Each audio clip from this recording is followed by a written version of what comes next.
I want you to think for a minute about your favorite verses in the Bible, or story, or maybe even a chapter. Maybe it's the story of Abraham and Sarah, or Jonah, or Daniel, Jesus calling his disciples, or one of Jesus's miracles.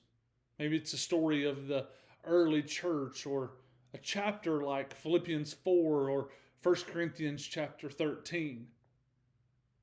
My favorite chapter in the Bible is Mark 10. And we've been lucky enough on Wednesday night to be studying that for the last few weeks. And I was able to preach a sermon from it just a few weeks ago as well.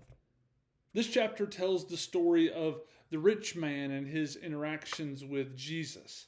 But it also tells the story of a blind beggar receiving his sight. The story tells us that Jesus was traveling with his disciples and had kind of become the norm, a large crowd. But then this blind beggar named Bartimaeus was on the side of the road, and he begins to shout at Jesus, "Jesus, Son of David, have mercy on me." He's doing this to try to get Jesus' attention. And now some of those following Jesus just tried to get him to be quiet, tried to get him to hush and to move Jesus along to more important matters. But this blind beggar continued to shout and to call out and to try to get Jesus' attention until he finally does. Scripture says that Jesus stopped and said, "Call him." So that's what those following Jesus did. And it says that Bartimaeus jumped to his feet, threw off his cloak, and came to Jesus. Then Jesus asks him, "What do you want me to do for you?" Now, this is a familiar question. It's the question that gets asked of James and John earlier on in Mark chapter 10 as they struggle with their greedy motivations. But Jesus asks this of Bartimaeus, who then responds simply that he wants to see. It says that Jesus healed him immediately, and Bartimaeus began to follow Jesus. Now, in Mark 10, there are a lot of questions being asked.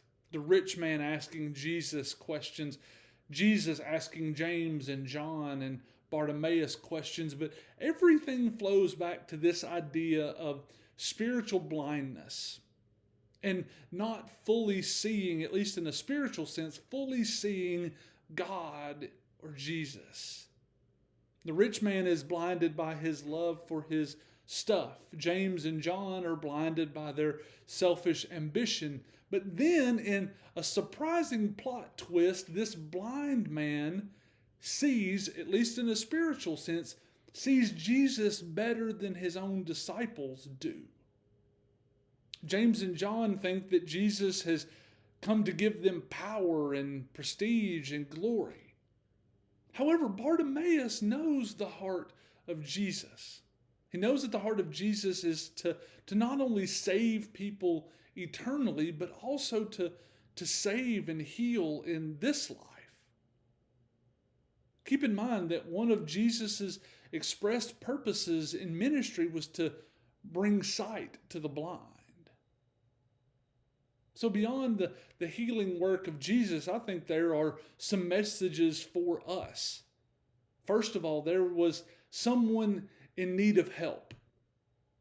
And if we're honest with ourselves, we're all limited in some way, especially in comparison to God, and we're all in need of God's help, whether it's physically, mentally, emotionally, spiritually. We all need God's help.